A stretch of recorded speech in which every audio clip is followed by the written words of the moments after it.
On Friday night, I shared with you some ideas about our community. I shared that during this Rosh Hashanah, we celebrate the day that 5 families got together here in Arlington to start this community.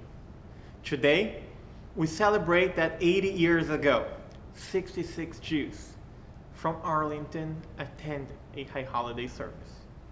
Yesterday morning, I shared with you that diversity is good and that peace, justice, and freedom are central Jewish values. We talked about the challenge to successfully translate our values into behavior as we make choices in all aspects of our lives. Being Jewish is a way to be in this world. An integrated Jewish way of walking in the world is the merge of spirituality and holiness that feeds the soul, making the world more just and equal, taking care of our humanity, for we were all created in the divine image. As we're exploring Rabbi Mordechai Kaplan's 3Bs, belief, behavior, belonging. Today I want to share with you some ideas about beliefs. In Kaplan's understanding, traditional religion starts from a place of believing and goes to a place of behaving until one can actually belong to that community, to that people. But his innovation is to understand that, at least for us modern Jews, this process actually works in the reverse order. So let's talk about God. Do you know God? I mean, you really know God? I have been struggling with this question for a long time. How can I know God? How can I even be certain that God exists? I don't know if God exists. If God exists, which I think God does, I don't know exactly what God is. Still, this is not a problem for me. Even though I am humble before our existence and all the mysteries that come with it, it is our role to play with these ideas in order to find meaning in life. I believe in God, for I decided to have faith in the God idea as a way to enrich my life with meaning and structure. The belief I have in this God idea implies many things about what God is, and mostly about what God isn't for me. God is neither human nor physical, does not have supernatural powers. God cannot change the course of nature. God cannot be seen, but God can be experienced. For God is the potential power of creation that is manifested through all the natural rules that were initially created with the world. Creation is a continuous process. It happens every day, every moment, and everywhere. The partnership on creation and development of the world between humans and God is holy and precious. This partnership creates a sense of responsibility for every action. Every human action impacts nature. Every human action is a partnership between human and divine. To experience God's presence is a choice as I walk in the world. In order to have this experience of God, I need to be aware of God. In that sense, God is a continuous process that happens with or without human awareness. Although, without awareness, what is divine will be seen as mundane, ordinary. God will just cease to exist in human experience. God does not need human acknowledgement to exist in God's self, but God needs human awareness to be in relationship with humanity and achieve the potential that exists in this partnership. Although we cannot know God in a complete way, we can know God through God's attributes. We can see what is godly in the world.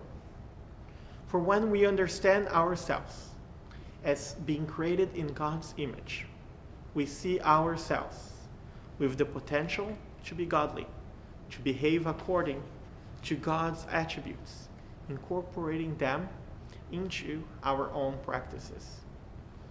God is also the source of justice, love. To be created in God's image means to be created with the sense of justice and power to love. Humans can approach God through justice and love. Humans are able to feel and understand God when they act with justice in the world and when they love other humans as themselves and as being created in the image of God. Since God is also justice and love, God's manifestation occurs also through humans, loving and doing justice in the world.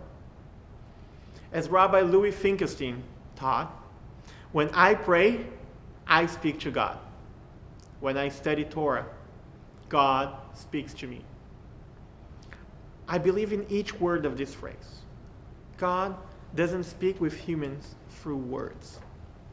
Prophecy for me is a revelation of new understandings that can happen through a mystical experience or not, but always associated with learning and understanding the ways of the world.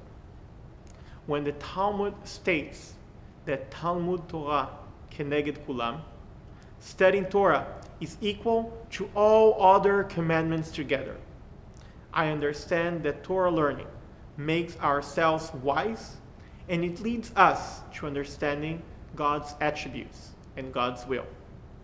The result of this process is to be holy. But not everything is necessarily in the Torah.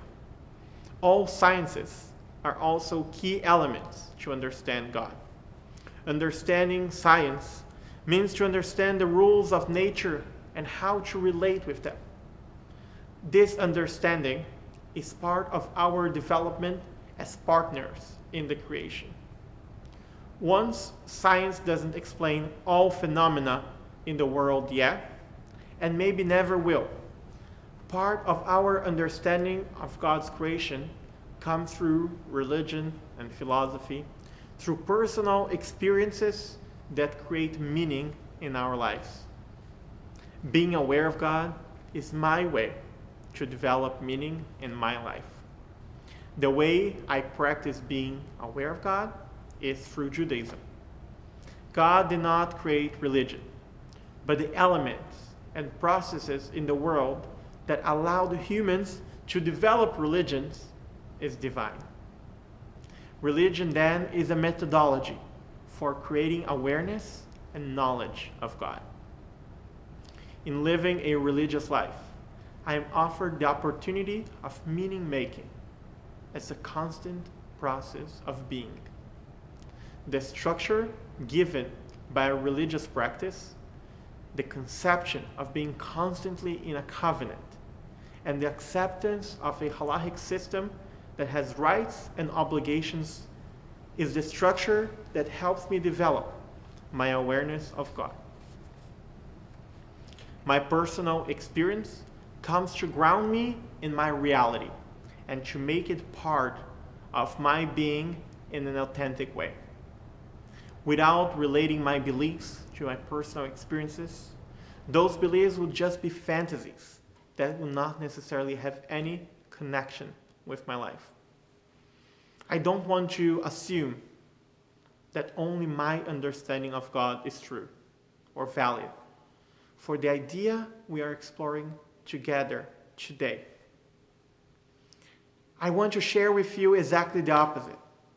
Knowing God is a never-ending effort of the Jewish people, and no theory can be offered exclusively. This claim is also not new to our tradition. We have a long-standing tradition of rabbis questioning all the truth they know regarding God. For it's impossible to us, humans, grasp any God idea in its fullness only from our perspective. Here's my favorite example of a Talmudic discussion, trying to understand what God is. Rabbi Chama, son of Rabbi Hanina, said, "What is the meaning of the verse in the 5th book of the Torah, Devarim? After Adonai your God, you shall walk." Isn't it impossible for a person to walk after the divine presence? For the Torah also says, Adonai your God is a devouring fire, and one cannot approach fire. Rather, the meaning of walking after the divine presence is that one should follow God's attributes. Just as God clothes the naked, referring to Adam and Eve, so too you should clothe the naked. Just as God visits the sick, referring to God visiting Abraham following his circumcision, so too you should visit the sick. Just as God consoles mourners, referring to God's blessing to Yitzhak after Abraham's death, so too you should console mourners. And just as God buried the dead, referring to Moshe, so too you should bury the dead. Just like Rabbi Chama Bar Hanina, I invite you today to open our holy texts and look for God's attributes in them. Our liturgy is filled with God's attributes. We refer to God as Rofei Cholim, the one who heals the sick, Ohev Tzadikim, the one who loves righteousness, Chonen Hada'at, the one who gives knowledge. These prayers teach us that healing, justice, and wisdom are divine attributes to be practiced. Torah study roots me in Jewish tradition and heritage, contemplating its wisdom and guidance, so I can align my beliefs with my thoughts and actions. I see my life enriched in seeing life potential in God. God as the source of all creation, and as the power that enables a continuous, infinite creation. The realm of possibilities becomes richer in partnering with God, widening our potential to succeed in life. I think that it's important to start talking about a relational God that is ever present, waiting for us, waiting for our awareness in order to be in relationship with us.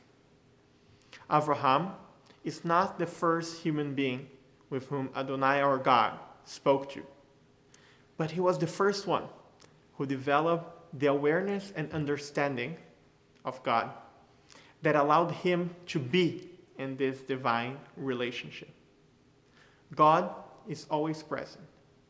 It is our task to experience God's presence, enriching our life with meaning and structure.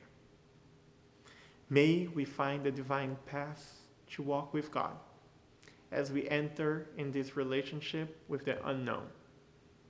May we be blessed in this new year with opportunities to see the different aspects and attributes of the divine presence.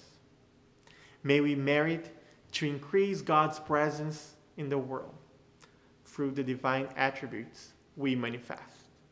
Shana Tova Umetuka.